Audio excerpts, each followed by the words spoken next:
नमस्कार दोस्तों।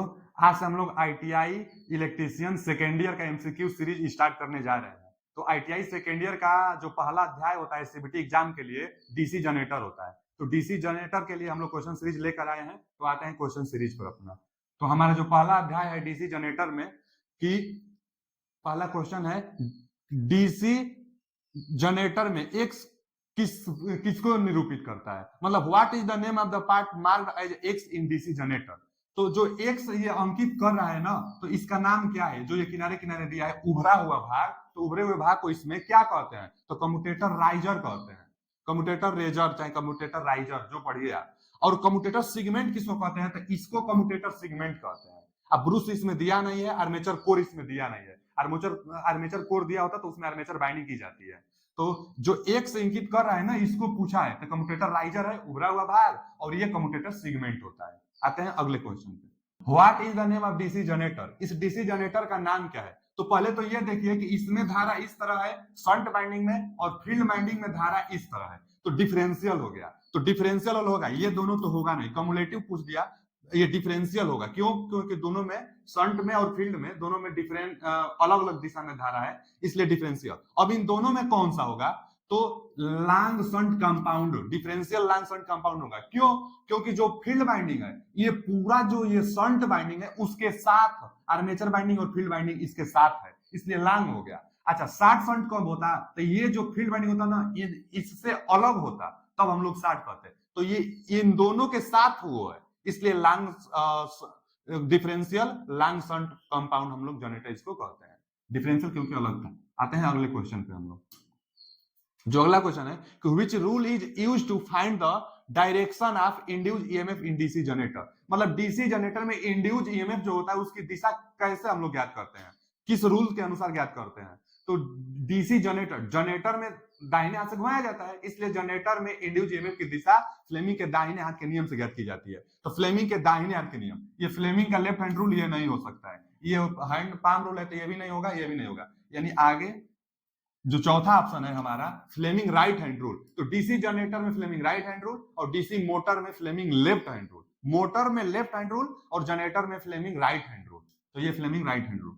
आते हैं अगले क्वेश्चन पर। जो हमारा अगला क्वेश्चन है कि डीसी जनरेटर में उत्पन्न ईएमएफ की गणना करने के लिए किस सूत्र का उपयोग करते हैं, तो ये कि 5ZNP बटा में 60A, 60A इसी में दिया है तो यही होगा, 5ZNP बटा में 60A। तो जनरेटर में जो इंड्यूस ईएमएफ होता है 5ZNP बटा में 60 है, याद रखेगा। फिर आगे पांचवा question, what is the formula of calculation back EMF DC motor. तो देखिए डीसी मोटर में बैक ईएमएफ पूछेगा तो ऑप्शन सी होगा, अगर डीसी जनरेटर बोलता तब हम लोग ऑप्शन डी पर लगाते हैं। अब क्यों, तो क्योंकि जो बैक ईएमएफ है और डीसी मोटर है, यहाँ पर देखिए ध्यान से डीसी मोटर दिया, तो डीसी मोटर में जो आप V वोल्ट का सप्लाई देंगे उसमें से जो लॉसेस होगा उसको हटा देंगे तो वही बैक ईएमएफ बचेगा। तो ये जो सप्लाई आप दे रहे हैं इसमें से आर्मेचर जो लॉसेस है उसको घटा दीजिए, जो बचेगा वही बैक ईएमएफ बचेगा। जितना सप्लाई देंगे उससे कम ही बैक ईएमएफ बनेगा, क्योंकि लॉसेस होगा ना तो उसको घटा दीजिए। तो डीसी मोटर है। जनरेटर होता तो जो इंड्यूज होती ईएमएफ वो जितना टर्मिनल पर पहुंच रहा है प्लस लॉसेस दोनों को मिलाकर बता दे, तो जनरेटर में ये मोटर है, इसलिए ऑप्शन बी सही है। आते हैं आगे अगले क्वेश्चन पे। डीसी जनरेटर में एक्स किसको निरूपित करता है, तो ये तो पोल शू है ना, जो एक्स है यह एक, मतलब यहाँ पर देखिए जो एक्स बता रहे हैं तो ये पूरा भाग क्या है, पोल शू कहते हैं हम लोग, पोल शू। यानी डी ऑप्शन इसका सही है, पोल शू। एक्स किसको निरूपित करता है, पोल शू को। फील्ड बाइंडिंग इस पर की जाती है। फिर आते हैं अगले क्वेश्चन पर कि what is the name of DC generator, DC generator का नाम क्या है, तो यहाँ फिगर नहीं दिया है, मतलब आगे होगा। तो आते हैं आगे, देखिए इसका, तो आप देखिए ध्यान से, यहां पहले तो ये है हम लोग का आर्मेचर बाइंडिंग, और ये जो बाइंडिंग है इससे अलग है, उससे अलग है। तो जब अलग है तो इसको हम लोग देखिए यहाँ पर डीसी दिया भी है, तो डीसी जनरेटर के तहत इसको हम लोग अलग से एक्साइटेड करते हैं। तो इस अलग से जब एक्साइटेड करेंगे बाइंडिंग को, फील्ड यहाँ पर फील्ड बाइंडिंग लिखा भी है, तो फील्ड बाइंडिंग को अलग से एक्साइटेड करेंगे तो सेपरेटली एक्साइटेड हो जाएगा। तो सेपरेटली एक्साइटेड जनरेटर ये है, क्यों, क्योंकि अलग से एक्साइटेड करना पड़ता है। सेल्फ एक्साइटेड उसको कहते हैं जो स्वयं उसी में से करंट लेकर एक्साइटेड हो जाती है, इसको अलग से हम लोग एक्साइटेड कर रहे हैं यहाँ से सप्लाई देकर, इसलिए यह सेपरेटली एक्साइटेड हो गया। आते हैं अगले क्वेश्चन पे। Which energy is convert into electrical energy by generator, मतलब कि पूछ रहा है कि जनरेटर द्वारा किस ऊर्जा विद्युत ऊर्जा में परिवर्तित किया जाता है। मतलब किस प्रकार की ऊर्जा को विद्युत ऊर्जा में परिवर्तित की जाती है डीसी जनरेटर द्वारा। तो जनरेटर क्या होता है कि हम लोग जो यांत्रिक ऊर्जा देते हैं उसी को ना इलेक्ट्रिकल एनर्जी में कन्वर्ट करती है, तो वही पूछ रहा है। तो मैकेनिकल एनर्जी को इलेक्ट्रिकल एनर्जी में कन्वर्ट जनरेटर करता है। यही पूछा भी है कि जनरेटर द्वारा किस प्रकार की ऊर्जा को विद्युत ऊर्जा में परिवर्तित की जाती है। तो मैकेनिकल एनर्जी को इलेक्ट्रिकल एनर्जी में कन्वर्ट जनरेटर करता है। और मोटर अगर पूछता तो मोटर क्या करता है कि इलेक्ट्रिकल एनर्जी को मैकेनिकल एनर्जी में कन्वर्ट करता है। मोटर का आता है तब, ये जनरेटर है तो जनरेटर मैकेनिकल को इलेक्ट्रिकल में। आते हैं अगले क्वेश्चन पे। जो अगला क्वेश्चन हमारा कि what is the name of DC generator field. अब देखिए जो यहाँ पर जो ये फील्ड वाइंडिंग बनाई गई है हमारे कि डीसी जनरेटर फील्ड का नाम क्या है। तो अब इसको देखकर आपको बताना है कि कौन सा है इन चारों में से, किस प्रकार का जनरेटर को प्रदर्शित ये करेगा। तो आप देखिए यहां से धारा इधर जा रही है और यहां से बाहर निकल रही है, मतलब यहां से धारा जाएगी, यहां से इस तरह धारा जा रही है और धारा जाएगी, फिर इधर जा रही है, इधर जा रही है, यहां से फिर धारा इधर चली जा रही है, इसमें से भी धारा इधर ही जा रही है। यहां से धारा इधर जा रही है, फिर यहां से इधर, यहां से इधर, यहां से इधर, और फिर यहां से बाहर निकल जा रही है। धारा जो है इधर से बाहर। तो आप देखिए फ्लक्स निकाल लीजिए, यहां से धारा इधर ना तो कर्ल कर लिए उंगली को धारा की दिशा में, तो इस तरह से है तो कर्ल करेंगे तो ऊपर जा रहा है। इसके चलते जो फ्लक्स है φ1 ऊपर जा रहा है। ये जो बाइंडिंग है वो मान लीजिए कि वो फील्ड बाइंडिंग हो गया। शंट बाइंडिंग के तहत देखिए आप, तो शंट बाइंडिंग के तहत देखिए ये भी धारा उसी तरह जा रहा है, माने इसको भी कर्ल करेंगे तो फ्लक्स ऊपर ही बताएगा, इसके कारण भी फ्लक्स φ2 ऊपर, तो उसका भी φ1 ऊपर, इसका भी φ2 ऊपर, दोनों φ2 जुड़ जाएगा तो डिफरेंशियल तो होगा नहीं, कम्युलेटिव होगा। तो डिफरेंशियल तो होगा नहीं, कम्युलेटिव होगा, यानी कम्युलेटिव कंपाउंड जनरेटर। अच्छा ये शॉर्ट शंट और लॉन्ग शंट इसमें नहीं होता है, क्योंकि दो फ्लक्स है, तो दो जब फ्लक्स आ जाती है तब डिफरेंशियल अथवा कम्युलेटिव ही होता है। अब दोनों फ्लक्स एक दिशा में है, एक ही दिशा में है तो कम्युलेटिव, अगर विपरीत दिशा में अगर फ्लक्स आता ना तब हम लोग डिफरेंशियल बोलते हैं। तो आते हैं अगले क्वेश्चन पर, समझ में आ गया होगा दोनों का फ्लक्स एक दिशा में, इसलिए ये कम्युलेटिव हो गया। और नेक्स्ट क्वेश्चन कि what is the principle of DC generator. DC generator का सिद्धांत क्या है। तो देखिए जो डीसी जनरेटर हुआ चाहे ट्रांसफार्मर हुआ, फैराडे इंडक्शन लॉ के सिद्धांत पर कार्य करता है। तो इसका सिद्धांत पूछा है तो फैराडे लॉ होगा। अगर इंड्यूस ईएमएफ की डायरेक्शन पूछता, इंड्यूस ईएमएफ की डायरेक्शन, तब फ्लेमिंग राइट हैंड रूल बताते। तो यहाँ पर पूछा है कि what is the principle of DC generator, मतलब सिद्धांत क्या है, जनरेटर का सिद्धांत क्या है। तो जनरेटर का सिद्धांत तो होगा जो इसका फैराडे लॉ ऑफ इंडक्शन। तो जनरेटर फैराडे के इंडक्शन लॉ के सिद्धांत पर कार्य करता है और ट्रांसफार्मर भी फैराडे के इंडक्शन लॉ के सिद्धांत पर कार्य करता है। और डायरेक्शन पूछता है इंड्यूस ईएमएफ की, तब हम लोग राइट हैंड रूल बताते। तो यहाँ पर सिद्धांत पूछा है तो फैराडे लॉ के सिद्धांत पर काम करता है। आते हैं नेक्स्ट क्वेश्चन, गतिशील रूप से प्रेरित ईएमएफ के लिए सूत्र क्या है। अच्छा देखिए जो प्रेरित ईएमएफ होता है ना वो दो प्रकार का होता है। तो यह गतिशील पूछा है, डायनेमिक पूछा है, डायनेमिकली इंड्यूस ईएमएफ। तो डायनेमिकली ना VBL sin theta, VBL, V magnetic field है, V वोल्टेज मतलब V वेग है, वेग डायनेमिक मतलब मोशन, तो V वेग L लेंथ है, तो इसलिए VBL sin थीटा डायनेमिकली अगर होता है तब। और जिसमें गति नहीं होता है तो उसके लिए भी इंड्यूस ईएमएफ का फॉर्मूला हम लोग फैराडे के अनुसार पढ़ते हैं बहुत। और यहाँ अगर मोशन है, गति है, तो इसलिए यहाँ पर VBL, जैसे एक ये फॉर्मूला पढ़ते हैं -n डेल्टा फाई अपन डेल्टा टी, तो इंड्यूस ईएमएफ है। लेकिन अगर डायनेमिकली इंड्यूस ईएमएफ पूछेगा तब इसको मारेंगे कि E बराबर VBL sin थीटा, क्योंकि इसमें हम लोग मोशन कराते हैं लेंथ को। तो VBL sin theta dynamically induce है और ये स्टैटिकली इंड्यूस ईएमएफ होता है। तो VBL sin थीटा डायनेमिकली पूछ देगा तो ऑप्शन सी इसका सही है।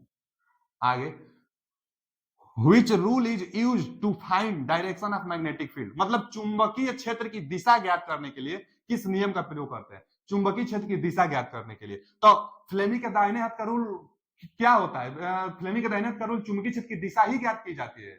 जो उसमें जो फ्लेमी के दाहिने हाथ का रूल है जनरेटर में प्रयोग करते हैं, और जनरेटर अध्याय भी चल रही है तो फ्लेमी के दाहिने हाथ का रूल यानी ऑप्शन डी। पहले क्या पूछा है कि चुंबकीय क्षेत्र की दिशा, तो चुंबकीय क्षेत्र की दिशा जो हमारे पास जो तर्जनी उंगली होती है, तर्जनी उंगली जो होती है हमारे चुंबकीय क्षेत्र की दिशा को प्रदर्शित करती है। ये तर्जनी है, ये फोर्स की चाहे मोशन की गति को, ये प्रेरित विद्युत धारा की दिशा को प्रदर्शित कर देती है।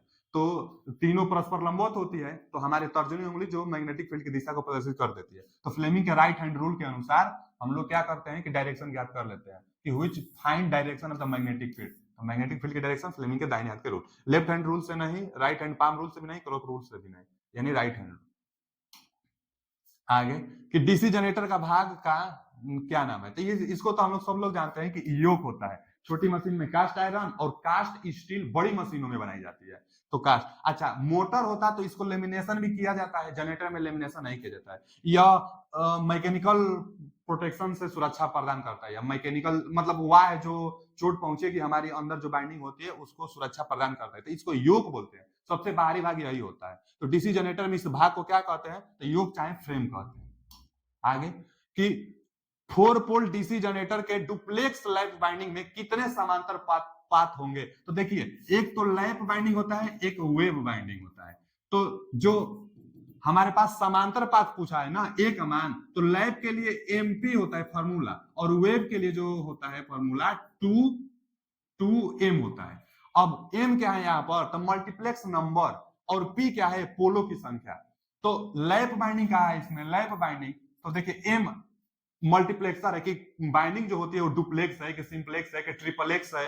तो यहाँ पर दिया है डुप्लेक्स, तो m का मान 2 रखेंगे, और पोल का मान दिया है 4 पोल, तो 4 रख देंगे, तो 4 दूना के 8, तो समांतर पथों की संख्या 8 होगी। क्यों, क्योंकि लैप बाइंडिंग है और डुप्लेक्स है, तो ये रख देंगे। अच्छा, वेव बाइंडिंग में हमेशा पैरेलल पाथ 2 होता है, इसलिए 2 रख देंगे। अब डुप्लेक्स है तो 2 रखेंगे तो 4, अगर सिंप्लेक्स होगा तो 2, अगर ट्रिपलेक्स होगा तो 3 रख देंगे यहाँ पर। तो ये वेव बाइंडिंग का होता है तब। यहाँ पर लैप का है तो ये फॉर्मूला लगेगा, यानी 4 दूना के 8, यानी 8 होगा पैरेलल पाथों की संख्या। आते हैं अगले क्वेश्चन पे कि डीसी जनरेटर के इस भाग को क्या कहते हैं। तो यही है, देखिए ये मतलब क्या दिया है ना कि 2D पिक्चर दिया है, 3D नहीं दिया है। जो बेलनाकार आकृति होती है तो सामने से आप देखेंगे तो वृत्ताकार दिखाई देगा। तो आर्मेचर बाइंडिंग के लिए इसमें आर्मेचर कोर है, आर्मेचर बाइंडिंग इसमें की जाती है।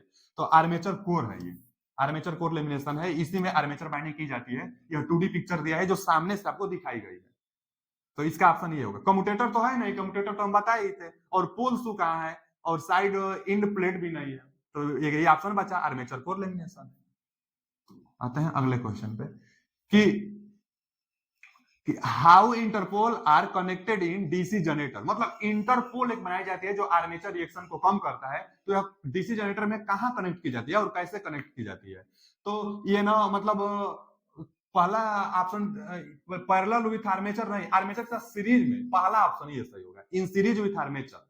मतलब आर्मेचर जो बाइंडिंग होती है ना उसी के साथ सीरीज में कनेक्ट कर देने से आर्मेचर रिएक्शन कम हो जाता है। आर्मेचर रिएक्शन एक दोष है जिसको कम करने के लिए इंटरपोल बनाई जाती है। तो इंटरपोल पूछा है कि कहां कनेक्ट की जाती है, तो सीरीज विथ आर्मेचर। आर्मेचर जो बाइंडिंग होती है ना, आर्मेचर बाइंडिंग की सीरीज में इंटरपोल लगा दी जाती है, तो जिससे आर्मेचर रिएक्शन कम हो जाता है। तो वही पूछा है कि डीसी इंटरपोल कहां जुड़ा रहता है, तो आर्मेचर के साथ सीरीज में जुड़ा रहता है। तो अगला क्वेश्चन है कि what is the necessary of residual magnetism in a self excited DC generator. मतलब जो डीसी जनरेटर होता है उसमें सेल्फ एक्साइटेड करने के लिए, सेल्फ एक्साइटेड मतलब सेल्फ एक्साइटेड डीसी जनरेटर में जो स्वयं से स्टार्ट होती है ना, सेपरेटली एक होता है, एक सेल्फ एक्साइटेड होता है। तो सेल्फ एक्साइटेड डीसी जनरेटर में रेजिडुअल मैग्नेटिज्म का क्या कारण है, तो वोल्टेज को बिल्डअप करने में, मतलब कुछ वोल्टेज उत्पन्न करा देती है, वही काम होता है रेजिडुअल मैग्नेटिज्म का। तो इसका ऑप्शन ए है कि बिल्ड अप द वोल्टेज। तो अब आज के लिए इतना ही क्वेश्चन है। अगर वीडियो अच्छा लगा हो तो लाइक शेयर एंड सब्सक्राइब कीजिए। अगर जो भी डाउट हो तो कमेंट बॉक्स में बताइए।